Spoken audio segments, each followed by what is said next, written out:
All right. Welcome to Halitics. I'm Hal Ginsberg. So glad to be talking to you today. It is Tuesday. Tuesday with Arlen. Normally it would be Monday, but I've been out of the country. I mentioned just before I left Arlen on Friday,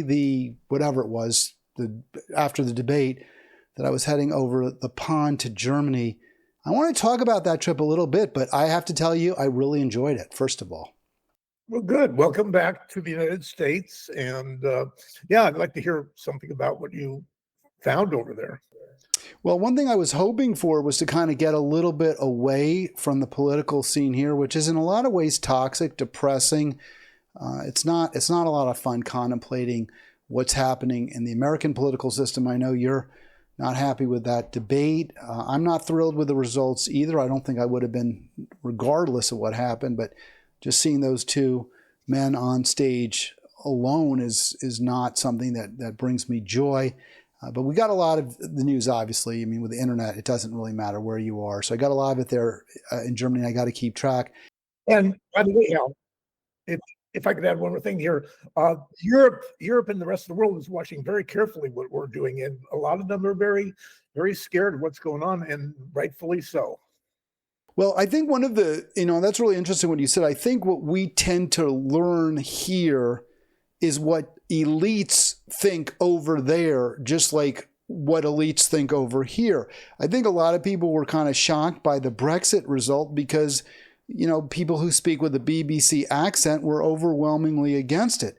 What a lot of people didn't understand in the United States from watching corporate media is that there was and is a lot of unhappiness, a lot of unrest among working people in the UK. And they felt, and understandably so, that being part of Europe was not in their interests.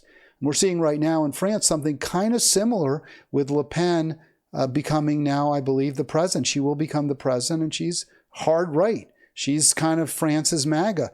We're not seeing that across the continent. Some countries, England now is actually going to the left, and that's because they've been under the Tory control, so they'll move to Labor. People are just unhappy. They're unhappy with their leadership. They're flailing around for something better. And I think for similar reasons, most working people are not seeing their lives getting better. And a few people at the very top are seeing their lives getting much, much, much better. And those few people at the top are the ones who are telling you what they want you to learn, what they want you to read, what they want you to hear in your newspapers, TV shows, on the internet. So I think that's why sometimes we get surprised by certain election results. Yeah, there's just a lot going on right now, and very quickly. The Supreme Court decision yesterday is a big one, and we don't know what the final outcome of that will be, but it does not sound good. And it's giving Trump a lot of extra help, and I worry. Well, that's the decision you're talking about, where the court determined he enjoyed some presidential immunity, some level of immunity from some of the charges, correct? Yeah, and it's going to stop any chance of getting any of the other trials up before the election, before the November 5th. So, it's all in favor of Trump. But Arlen, can't we look at this, and you and I we always go back and forth, and you're so, I think it's fair to say, rabidly anti-Trump. And I understand the reasons. He's not somebody I want as my leader. But I always have a problem with that position for the reason that I think it understates how bad the Democrats are. And I know you're not a fan. I'm not saying you are, but I think you sometimes lose sight in your disdain for, contempt for Trump, and to, unfortunately, to his followers as well as supporters, just how bad the Democratic Party has acted, over the past 30 years. Well, don't you think that Trump is a hell of a lot worse? I mean, can you think of anything good about Trump? Anything good he's done or said? Well, we've been going over this forever, and I would say, yes, I think he was right to get us out of Afghanistan. He started that ball rolling, and I'm glad he did. I think Trump is right that we should not be extending the war with Russia, the proxy war. I think that's been a disaster. I know you and I disagree on that, but from my perspective, it's terrible that we're spending billions and billions and billions of dollars on endless war with in a proxy war with Russia. So I would say those are two really important issues where Trump has been better. And although he's a phony on trade, he is right. We should be imposing barriers to entry of products made overseas. So I think those are all areas where I think Trump, and they're not little on the margin issues. Those are really, really important. I think those are reasons that Trump is popular.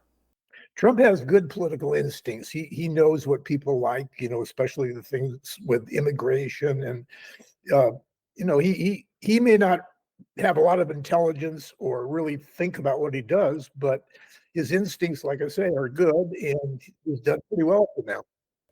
Right, thought leader Arlen Grossman with us. Remember, he blogs at thebigpicturereport.com, and he's got a piece out, really good piece, that's actually in op-ed news, and I guess in slightly different format at Daily Kos. So, Arlen, you're pretty much everywhere today.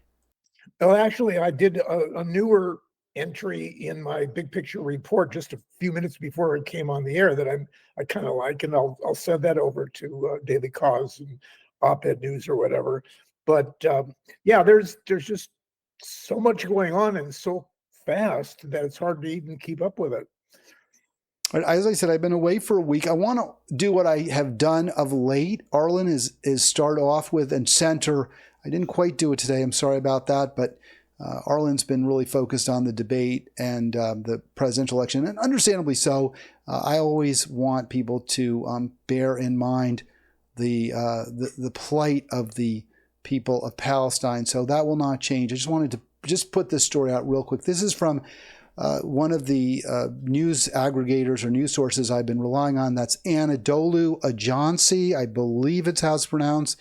AA.com, AA.tu, I believe, for Turkey. It's the Turkish official news agency. And so, of course, it's official. There's going to, you can't always believe what Turkey tells you, but you can't really believe what anybody tells you. Everything has to be taken with a grain of salt. This story also in the Washington Post today, my wife pointed out, very upsetting.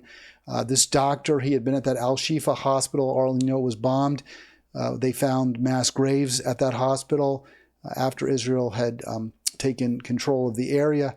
And the doctor said he saw some of his fellow internees being tortured.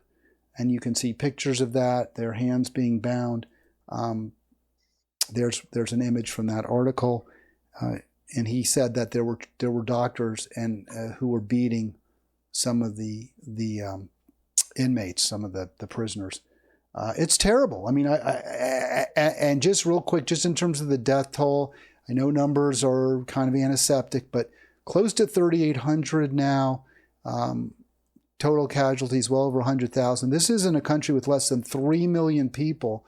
So you're talking about, 3-4%, I believe, if I did that numbers right, who are casualties. A tremendous number. Probably it's higher than that. Arlen, I see, and this is why, let me just cut right to it. This is why I can't be excited about, I cannot vote for Joe Biden. It's just simply, putting everything else aside, I believe he has made our nation complicit in a genocide, and I just can't vote for a president who does that. Yeah, I agree with you. He has given Netanyahu what Netanyahu wanted, and he's allowed Israel to do all this terrible stuff over there, and the bombing and the torture and everything. It's just nothing good about it. But yet you still urge a vote for him.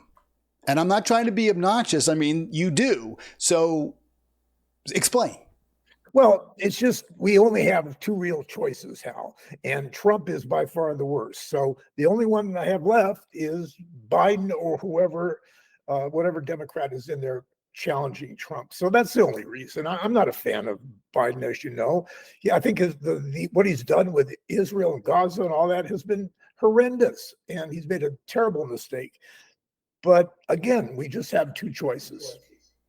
Okay, Arlen, I won't argue with you. I mean, I hear what you're saying. We've done this a million, you know, I won't say a million, we've done before. So I'm not going to argue. We'll leave it at that. Let's get to what you call for, though, and I'm going to put this on the screen. This is from your piece at Op-Ed News, but let's just kind of billboard this a little bit. I didn't put a slide for it, but I'll ask you this way: do you agree? And I'm not sure if you really say it in this piece. It's not clear. Does this go to the New York Times editorial? And it's not an op-ed. It's actually the view of the paper that for the good of the country, Joe Biden should step down. Yeah, that was an excellent editorial by their editorial board. I agree with all of it. It was very convincing, and I'm glad they said it. But I don't know if they have the clout to make a difference. Biden is going to do what Biden wants to do. And I think there's a lot of people like Jill Biden and all that who are saying it's okay to stay in there, Joe, but he really needs to get out. Yeah, Jill Biden, right, is being it's attributed to her anyway, part of the power to get him out, which you support. In other words, that he resign his nomination or give it up. Some say that Barack Obama has been urging him to do that. It's unclear. Other news outlets, though, the Washington Post, for example, are taking a more measured view. And I kind of thought that's where you were going, from this piece, because as you say, and I highlight there, don't give up the ship, right? Don't give up hope. You don't take the view, which the New York Times seems to take, which is that Joe Biden can't get reelected or very likely would not be reelected. Well, Al, the latest post I just did on the Big Picture Report, the title of it is The Two Most Selfish Presidential Candidates in American History. My point is that Trump is obviously super selfish. He only thinks of himself. He only cares about himself. But Biden is and his family are putting himself above what's best for the nation. And I think that's pretty awful, too. Let me try to drill down and get your view exactly. As I understand it, you believe Joe Biden does not give the Democrats the best opportunity to win, but you don't believe he gives the Democrats no opportunity to win. Is that fair to say? Yeah, that's fair. That's fair. But I'd like to see somebody in there that's younger, more dynamic, and stronger than Biden. And even if Biden, Biden is obviously, his game is bad right now. He looks awful.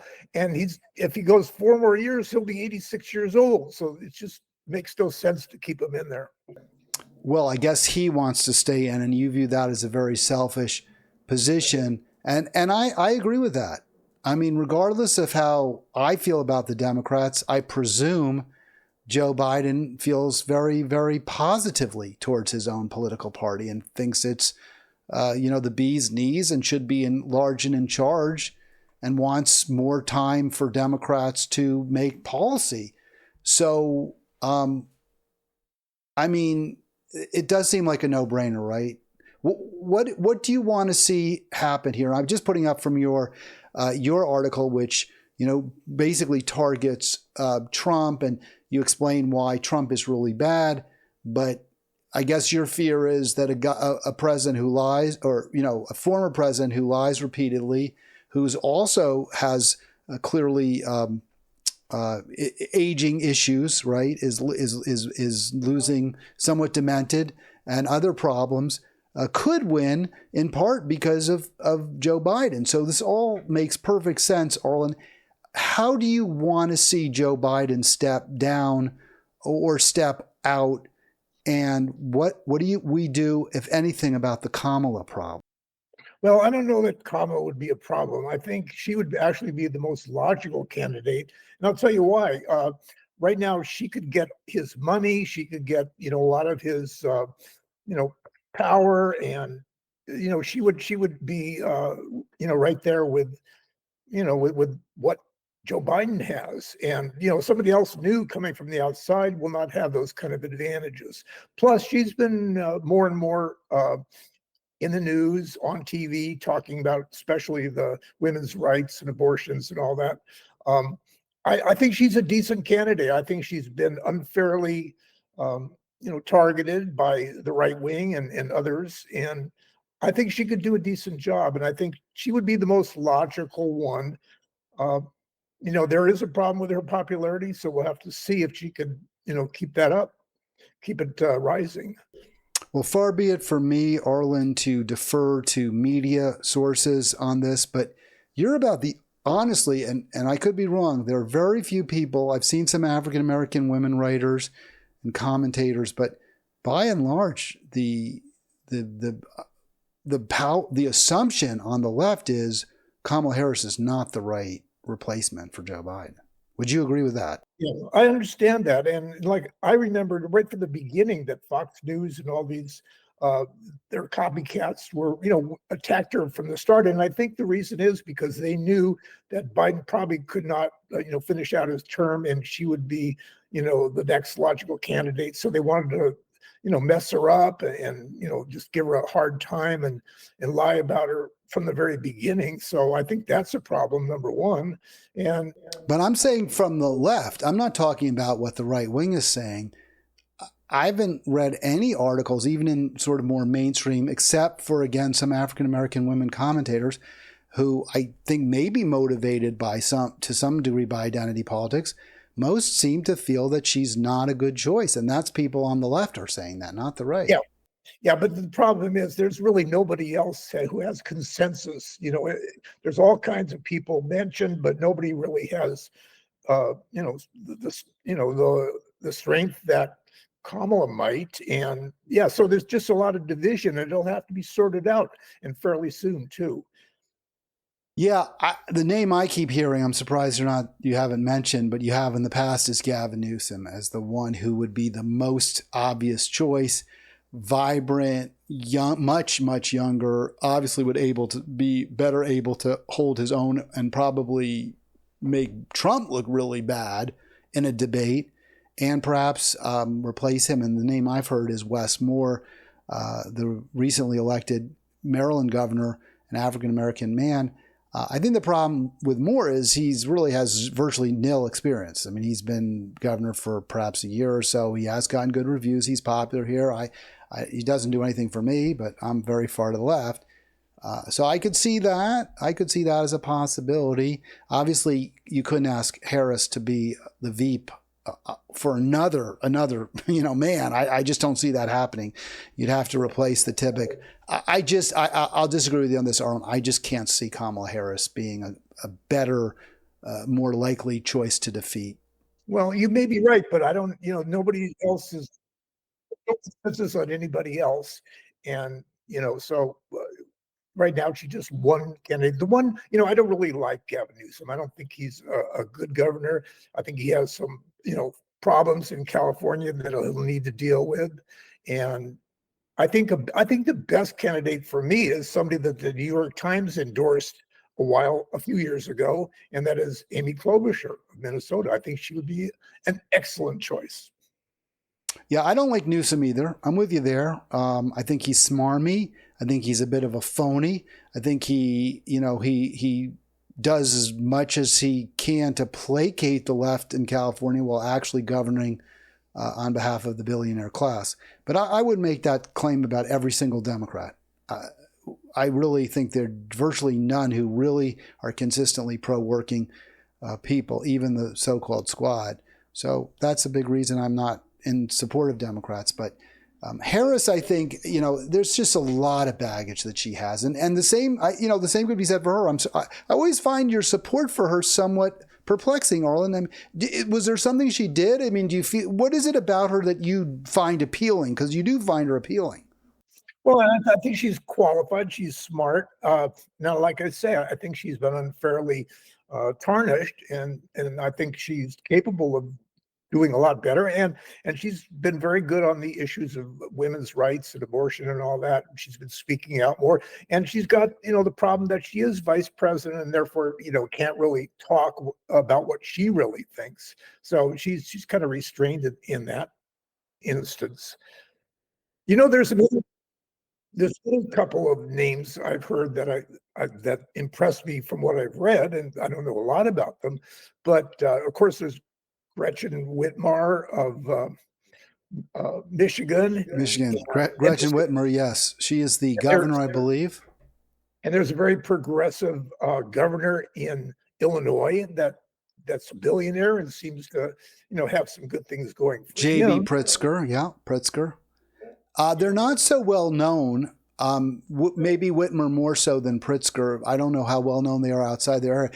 Sticking on that topic, I'm not moving away from it, Arlen, but what the New York Times calls for in its editorial is for the Democrats to use the next 6 weeks or so, maybe it's 5 weeks now before the convention, trying to have these candidates, have, first of all, Biden just simply say, right now, I'm not going to accept the nomination, so that no one's going to be in a position to try to step on Biden, step over Biden. Biden to say right now, along with Harris, to announce they have decided that in the best interest of the country, they're not going to run for president and vice president. Open the field up for potential alternatives and let them do speaking tours, go around the country, go out, hopefully get the exact people you just mentioned, Gretchen Whitmer, Newsom, who I mentioned. I don't know that Klobuchar's interested. Maybe she is. I don't know. But have them go out. She ran for president before. She did run before, but I haven't heard her name in this cycle. That's all I'm saying. Well, nobody's names come up because everybody's deferred to Biden up until now. And, so nobody else has really had a chance to come up and say, hey, I'm interested. I could do the job. That's true. But I've seen other talking heads discussing Gretchen Whitmer and Gavin Newsom as potential replacements. I have not heard, and I may have missed it. I'm not saying it didn't happen. I haven't heard Amy Klobuchar's name mentioned as a possible replacement. That's all I'm saying. So I don't know why that is, but that's all I can say. Well, I've heard her name mentioned, as well as Pete Buttigieg and a couple other people. But I think there's some good candidates that need to come out, and they haven't had a chance yet, like I say, because they've had to defer to Biden. So, maybe we'll find out who really is interested and who's willing to go, the distance. Now, Whitmer, I've heard nothing but good things about her, so we'll see. I mean, again, I think they're all pretty much establishment Democrats, some slightly more to the left than others, but none of them are really prepared or take on the billionaire class. None of them have the interest in taking on the billionaire class. None of them, I believe, have the interest. If I heard a candidate say out there, look, we're spending far too much on these overseas adventures. We've got to bring our troops back. We've got to bring our troops back from these bases all over the world. We've got to stop funding the Israeli genocide. We've got to stop funding the proxy war in Ukraine and instead push for peace there. But I don't think any Democrat's going to say that. So for that reason, I don't think anyone's going to say we need to go back to the FDR years in terms of top marginal income tax rate. So I don't care. I mean, that's the problem for me, Arlen. I think that we need to do that to get our country back. You talk about stopping or keeping our democratic country. I don't think we have a democracy until we reinstitute those policies. Yeah, no. As I've often said, I agree with you completely, but I just don't know if, what traction somebody would have saying those kind of things at this moment. I think it's something that has to be built up from the bottom, maybe. But, you can't just jump in there and say a whole bunch of things that would be considered radical and be attacked right away from all sides. So, it's not easy, but this is the opportunity for somebody to come forward, because Biden does not have the ability to do it. So somebody else is going to have to do it, I believe. And yet here you are using the insistence that Trump was the liar in that debate. He lied repeatedly. And so why are we talking about Biden losing the debate? Is that because you recognize that he just simply looked really bad? I mean, that ultimately Biden's appearances on the stage were so weak that he just cannot at this point present as a viable presidential candidate. Yeah, he had a great opportunity to fight back against Trump, to say some great things, but he didn't have the ability, the capability. He just looked old, and not able to do the job. And it's sad to see, but that's the way it is. And somebody else is going to have to, come in there, and because, like I say, Biden, 4 more years of Biden when he'll be 86 years old, I don't think that's going to work. All right. So the point that I could call it a talking point, I'll just say the truth that Trump lied throughout that debate was one of the major arguments by left-leaning or I'll say left-leaning commentators like this guy. Who is this guy from? Lawrence O'Donnell or Arlen Grossman. And I was skeptical of it. I'll be real honest. I was like, did he really lie that much? Are they overstating it? And the fact is, no, you weren't. I went through this AP article. I thought they did a really good job with it. I want to show that. I thought the AP did a real good job. I'm going to only examine a few, but I also think that some of the Trump haters weakened the case by spending a little bit too much time on January 6th, which I thought the claims that Trump was lying there were the weakest. And yet that was what a lot of commenters, including AP, seem to rely upon. I don't know that you didn't really do that, Arlen. You didn't mention January 6th, did you, in your piece? Was there a particular lie or a couple or three, and I'll put some on the screen in a moment, but that you wanted to focus in on from Trump? Well, there is something else I want to say about Trump, and I've noticed some of his speeches and talks recently, and he's having trouble saying words, finishing sentences, knowing what he's talking about. I think he's looking like dementia is on his horizon, and he may be getting toward there right now. His father had Alzheimer's disease, and I think Trump is definitely showing some his age too, and just like Biden is. And I think it's only going to get worse. There's 4 more months left, and he's going to have to say things, and he's going to look bad. He's going to say bad things, Trump will. And so that's going to be interesting to see.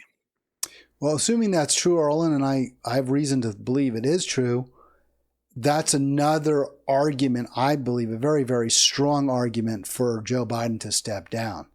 Because to the extent that Trump's declining mental state, assuming it is in fact declining, could be an issue, it's not if Joe Biden is the Democratic candidate, because how could you possibly make the argument that mental condition or dementia rules you out as a candidate if you're trying to make the argument Joe Biden should be the president? Yeah, good point. No question about it. Both of these candidates are definitely on the decline mentally and psychologically or whatever, and we need some new blood. So I put this up because we're talking about I brought up the lies because to me that is relevant, that is important.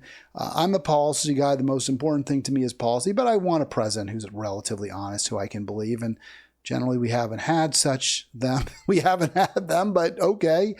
They're politicians, and politicians lie. They just lie. I mean, that's just what they do. They're used car salesmen. I mean, they're selling usually a pretty inferior product, and they'll use any verbiage they can to persuade you to purchase it.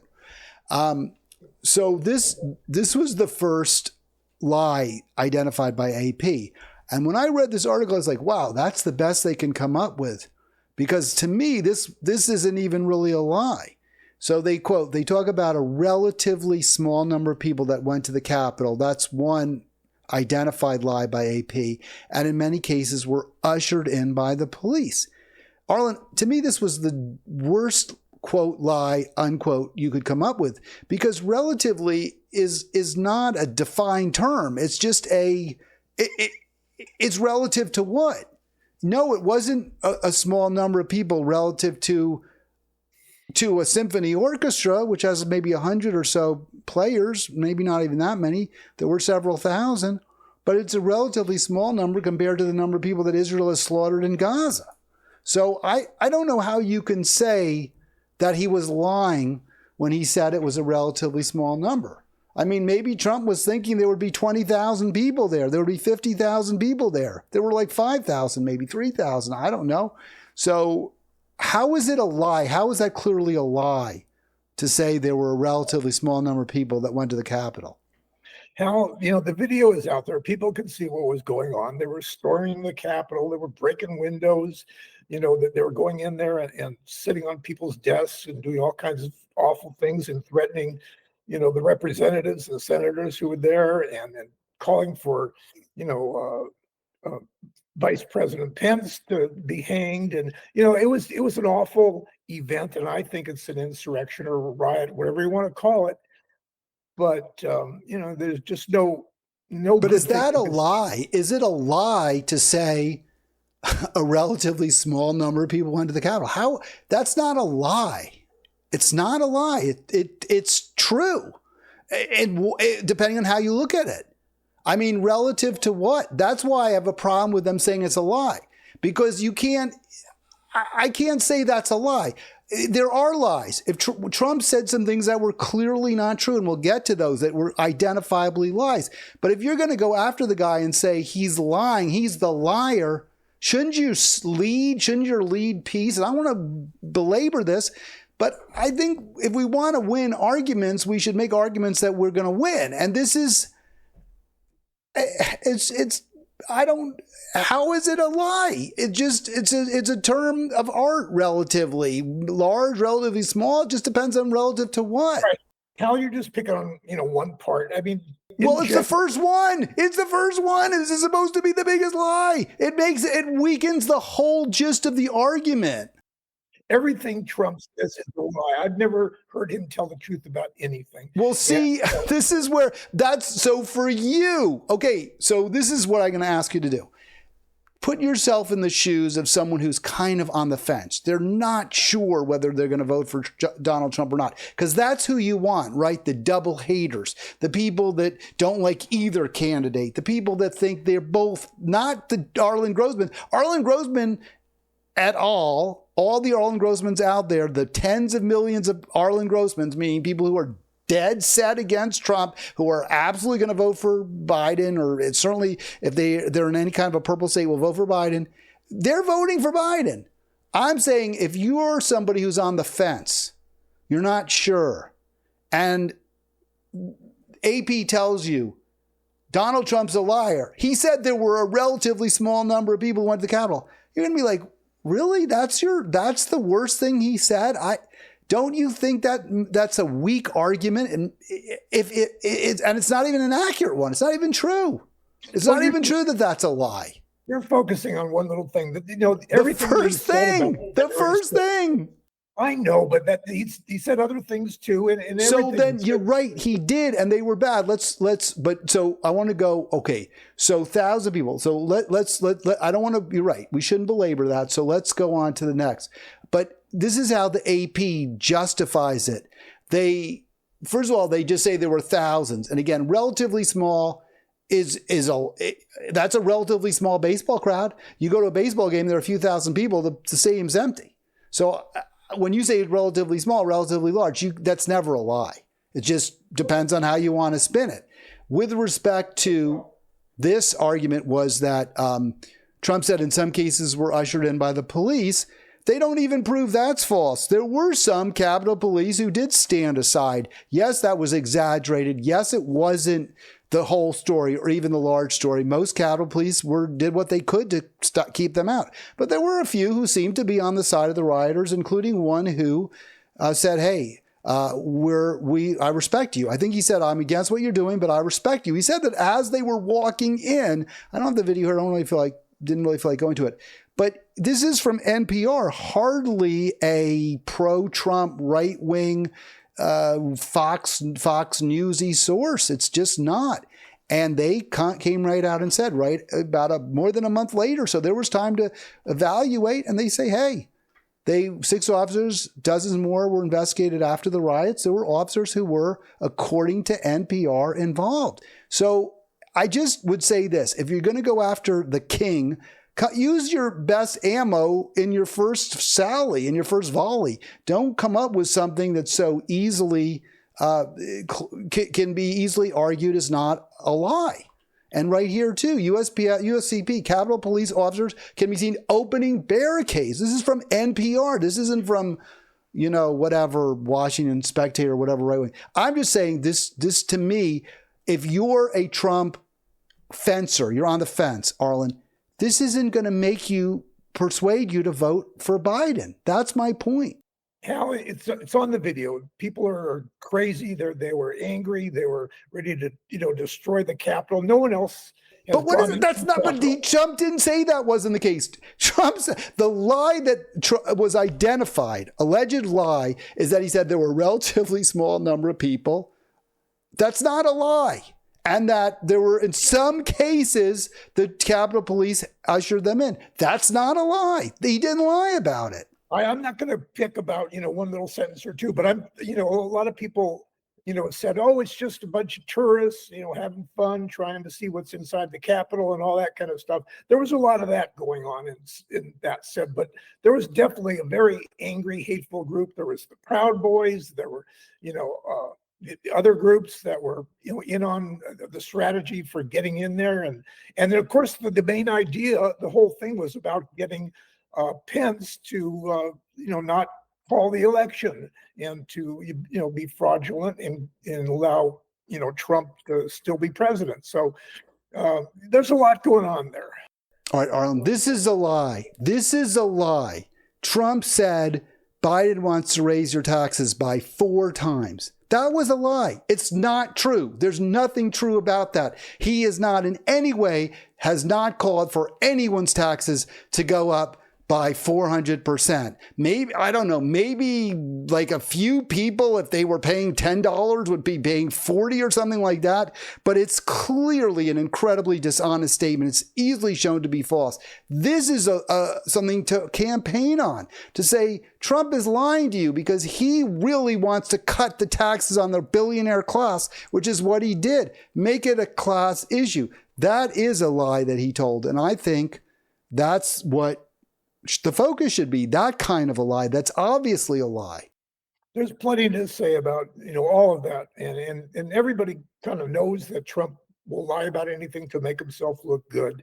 So, you could go into details about this and that, but Trump's always going to make everything look favorable to him, and everything that goes bad, it will be Biden's fault. Here's another lie that Trump said. He said that Biden's killed people with a bad border and flooding, hundreds of thousands of people dying and killing our citizens when they come in. So that's sort of like so rambling. It's pretty incoherent. Again, it's hard to be able to say, well, that's clearly a lie.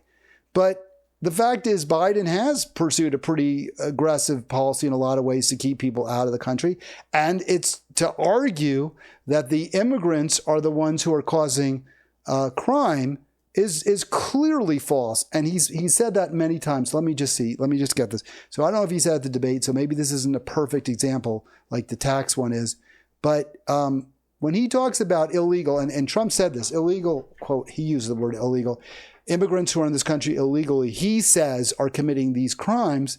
The fact is, that's a lie.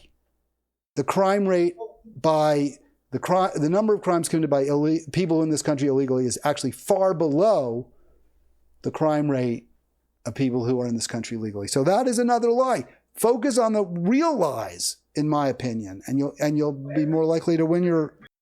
Hal, everything that Trump said is going to be a lie. It's going to make everything look good for him. And he'll say the opposite of what is true. And he doesn't care what's real, what's reality, what's true, or where there's evidence. He doesn't care. He just wants to say things that make him look good and will hopefully, what he thinks will hopefully fool the MAGA cultists that are following him. All right, Arlen, I got you. I hear you. Let me turn to one of my favorite topics, me. I got some criticism, Arlen. I always debate. Should I tell people what I'm doing on my breaks? But this show is pretty personal to me, so I talk about it. And one of my frequent viewers, I think he's the one who watches me more than anyone else, took me on. He says, you're a hypocrite. You talk all the time about the climate crisis. You want to tax carbon, and yet you jet over to Europe on what is admittedly, I mean, it was a luxury that I'm able to enjoy. Most people aren't. Is that hypocritical that I would condemn? And I'm asking the also because I've thought a lot about this. I'm trying to decide where I come down on this, but I really want your thoughts. What is your reaction to that? Oh, I don't condemn you for doing what you did. I think it's great. You said it was on your bucket list. You wanted to do it. I mean, we can't just stop our lives and worry about every little thing and how it'll affect the climate or whatever. It's just not realistic. So, I have no problem with what you did. But if I come on this show and I say we should be paying much higher taxes for gasoline, so flights, for example, to Europe maybe would be, I got it. I don't get into the whole price, but I think the round trip tickets for my son and me were maybe $500-600, and everything was bundled with a hotel. So I can't really give you because it's all bundled. But I did this because even with just a week or so before the flight, the prices had not jumped up. Prices are relatively low. But I have argued repeatedly that that's a big problem. Low price fuel is why we consume so much of it. Yeah, the government subsidizes the oil companies. The Republicans talk about, well, the government's subsidizing electric vehicles and all that, but they've been given luxuries to the oil companies for years, much higher than what they're giving to electric vehicles. But you don't have a problem with my personal. No, not at all. Not at all. You can't. I mean, because I do. I do. I'm very mixed. I made a decision that I was doing something that I felt was wrong to a degree, but I wanted to spend bonding time with my son. This was something that I thought would be a lot of fun, enjoyable, see a different country. And so I made it what I consider to be a somewhat selfish decision. Well, if you want me to condemn you, I could do that, but I really don't want to. I hear you. I hear that. So let's talk just briefly, or before we do, because I don't want to take away from you. Was there anything either with regard to the debate, the ongoing election? Seems like the polls have not moved much, but they have moved a little bit towards Trump, Arlen, since the debate. Yeah, understandably. I mean, Biden couldn't have done worse. He did a horrible job, and that's his fault. It's his fault of his handlers, and it just didn't go well. So it's not surprising. That I'm glad that he didn't lose much in the as far as the polling and all that. But he really needs, like I've said before, and you've said, he needs to step down and let somebody else come in there and be a lot stronger and capable than Biden is. Well, 538 makes the point that even if he just loses a little bit of support, that could be the decisive amount because the race is close. I think we both have agreed this is close. We thought it was going to go to the wire. I think both of us thought, I certainly had thought that Joe Biden had the advantage. Now, I don't feel that way. So 538's point is, yeah, the debate may only move 1%, 2% of the people, but that could well be the difference. Well, let's not forget, Hal, there's 4 more months until the election. A lot of things are going to happen between now and then.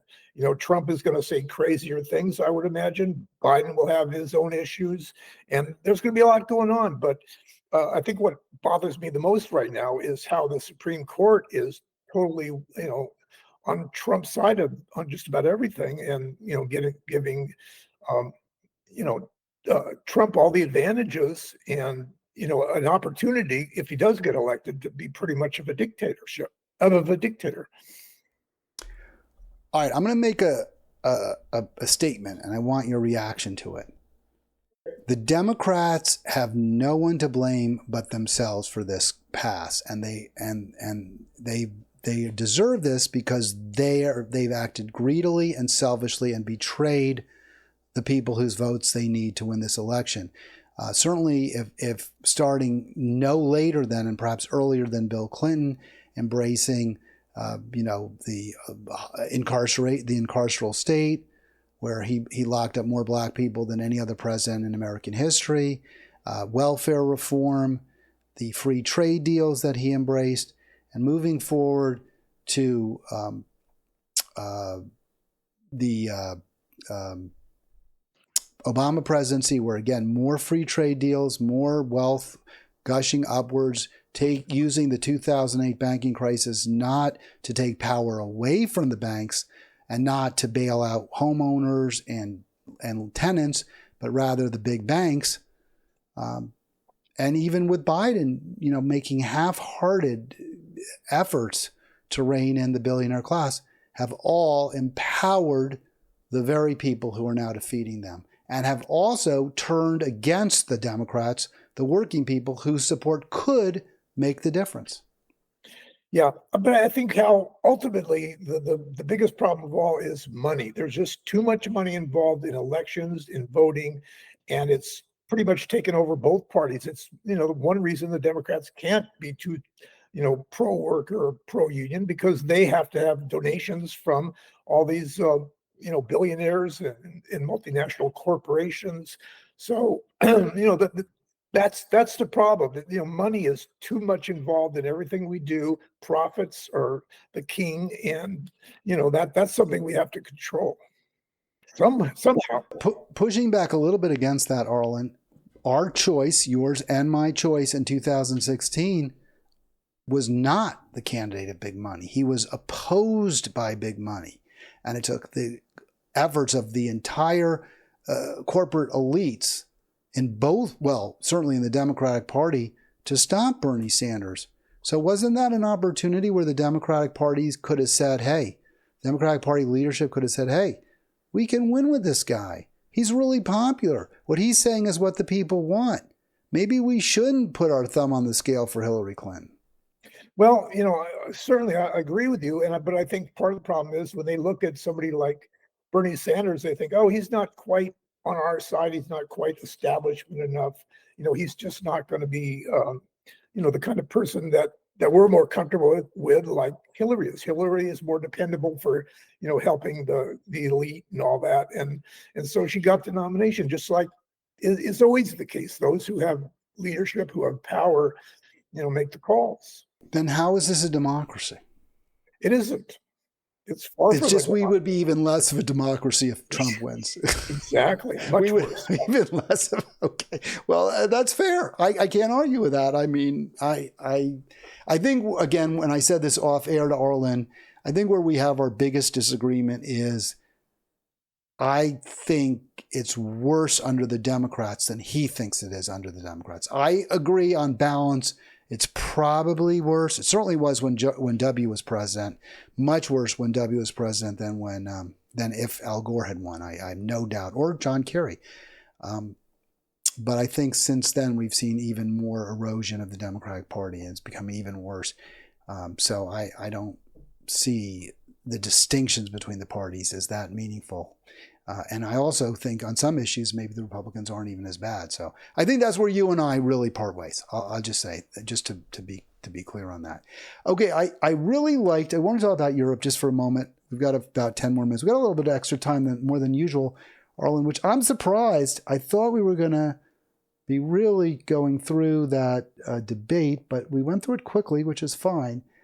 I really like Europe. I'm thinking maybe it's a place to retire to. I do speak some French, not great, but some. But you don't even really need to, at least in Germany, Netherlands, to a lesser degree, Spain. Everyone speaks English. I loved Spain. Those would be my two choices, France or Spain, but I would consider Germany or the Netherlands also. Probably not England. It's not as pretty. The weather isn't very good. The food isn't very good. The thing I would say that I love, I think it's easier. You don't need a car. Public transit is amazing, and you can walk everywhere in cities. It's really nice. My daughter, I was talking to my daughter yesterday, and she was asking, what's with our healthcare system? It costs so much money, for somebody to get medical care. If other countries don't do that. What's that all about? And, I didn't get a chance to talk to her more about it, but obviously because we're a very strong capitalist society and we don't like the government involved in, anything. And, it's better to let the private sector do it. And we're suffering many consequences because of that. Right. And I don't know that it's even the people who made the decision we don't want the government to do it. It's the people who own the for-profit healthcare corporations and the pharmaceutical companies that that like it, things the way they are. Most everyone, nobody else does. Yeah, and it's the Supreme Court that has given the big money the chance to do whatever it wants to do. I mean, billionaires could spend as much money as they want, as long as it's not directly to that particular candidate. They could, and they are. They're spending, tens of millions of dollars to help Trump, and probably a lot of billionaires are also trying to help Biden. And the average voter is, must feel like he doesn't matter at all, and that's understandable. Well, I'm glad you mentioned Biden in the same breath with Trump, because there was an article in today's Washington Post where the headline was Biden rushes to reassure billionaire donors.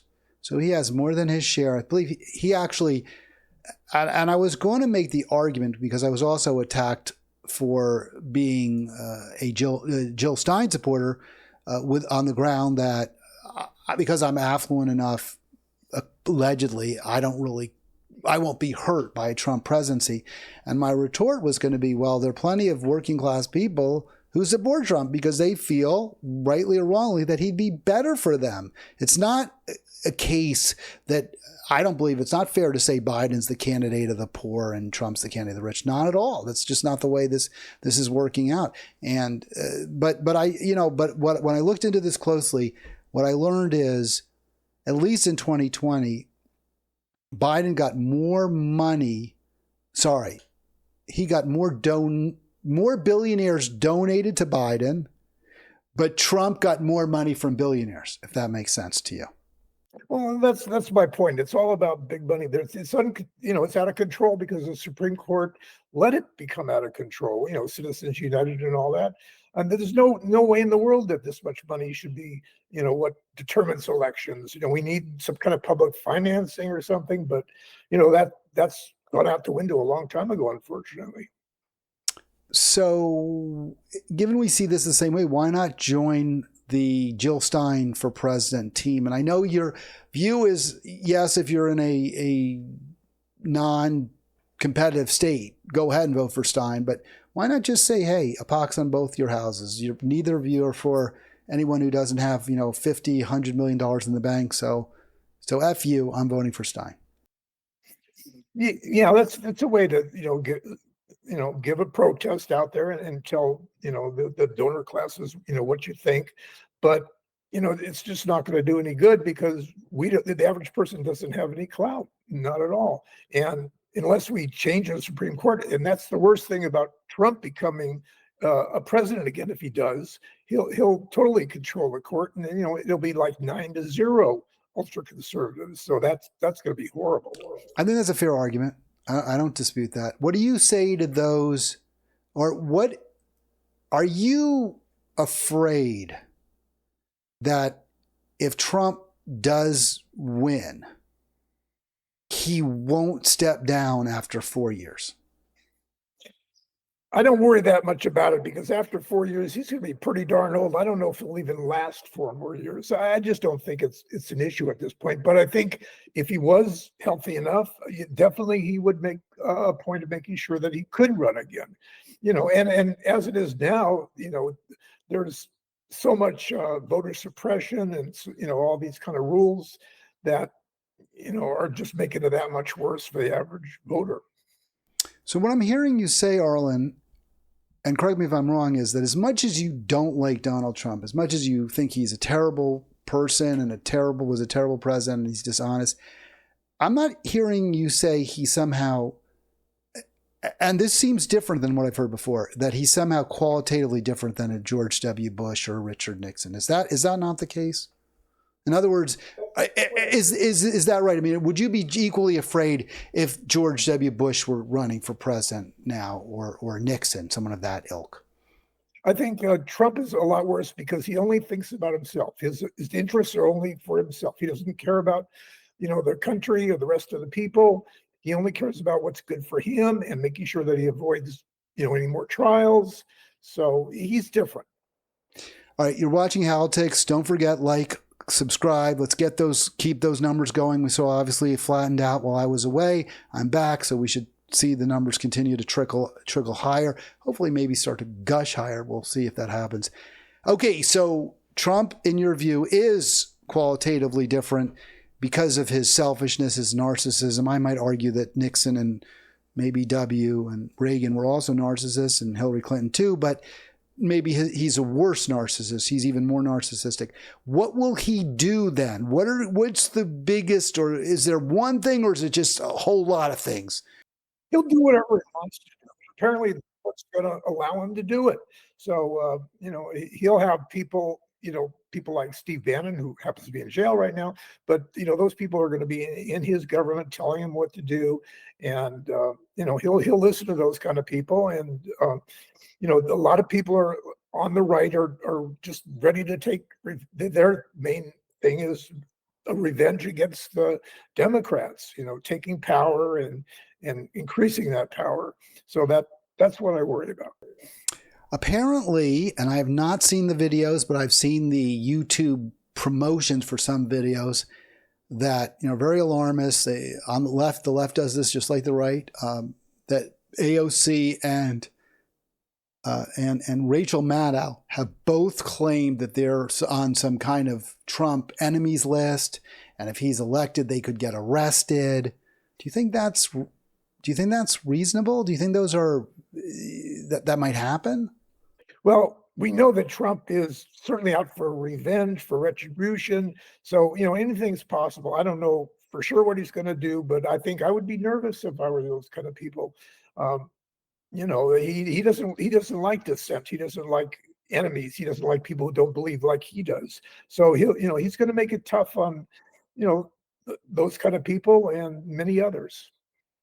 Of course, when I say we, the left, Barack Obama, it wasn't Obama. I'm not sure. How was it that Julian Assange, it's been a long time, and I know he was just recently freed, which I believe is great news. Who was the president it was Obama, wasn't it? Or was it W? I guess it was the W Justice Department went after Assange because he leaked information about Abu Ghraib. And then there was but then it was because of Russiagate, right? Allegedly, he stole information that he was the one who allegedly broke into, or he got the information that was stolen from DNC servers during the 2016 campaign, and he published that. And he also exposed some of our criminal acts in the war in Iraq, and obviously, the power establishment does not like that. So no, I love Julian Assange. I think he's a great hero. I think he's a great American. I think it's awful that he was prosecuted. I think that's an example of fascism. I'm just trying to figure out which president was responsible for charging him. Well, I don't know, but all of them, were involved. None of them tried to get him free, and then, they're all part of it. Yeah. Well, to me, that maybe that strengthens the case that a Rachel Maddow would have. Well, look, if they went after Assange, they could go after me. I'd say, well, you know what, Rachel, you're no Julian Assange. I mean, he really went out there. He really took on the elites and the establishment. You chose one side of the establishment to support it against the other. But I think we should be pleased he's free. I think that was the right thing for Biden to do. But maybe that's just an example of how close we are to real fascism, that reporters and journalists can have their lives completely destroyed because they take on the U.S. government and the military. Yeah, it's getting worse and worse. Fascism is on the rise. You've seen, of some of that in Europe, and and I think one of the commentators I was reading saying, that Trump is not just a part of that, but he could actually lead the right-wing forces and fascists in Europe and increase their chances. So it's bad. What do you think ordinary citizens should do to try to stop the darkness? Now, I mentioned I was in Germany. I went to a couple of Holocaust museums. They have them in pretty much every major city. And they were actually both in Gestapo headquarters. So I was in Cologne. I went to the museum there. That was in the former Cologne Gestapo headquarters. Went to the one in Dusseldorf, was in the Dusseldorf Gestapo headquarters. I think every major city had a Gestapo headquarters. It was absolutely awful. There was a lot about deportations of Jews, the murder of the Jews, also the Roma people, Sinti people, also colloquially known as gypsies. They don't like that term, but I'm just using that to identify that identifiable ethnic group. Gays were targeted, Arlen. The Gestapo headquarters where they tortured people wasn't so much Jews, because the Jewish people were just rounded up and sent to death camps, or maybe factories where they had to work as, slaves pretty much. But the Gestapo headquarters were for political enemies, people who had spoken out against or weren't considered loyalists, whatever, might have information that they could torture out of them. I mean, this is one of the most civil, the most advanced countries not that long ago. Some people still alive who could remember then. What can we do now? What should we be doing now to try to prevent that from happening? And I say it is happening, by the way, in Israel, by the way. Yeah, and I think what we can learn most of all from the Holocaust and Hitler and all that is that human beings unfortunately are capable of doing the worst possible things, and we have to make sure that we keep that under control, because let's face it, I mean, human beings like to fight, like to hate people, and these things have to be kept under control. And I don't think Trump's going to be the one that's going to help make that better. Well, the problem is, I think, more than anything else, is this incredible skewing where just a few people control so much. And across the world, you have people living in desperate poverty.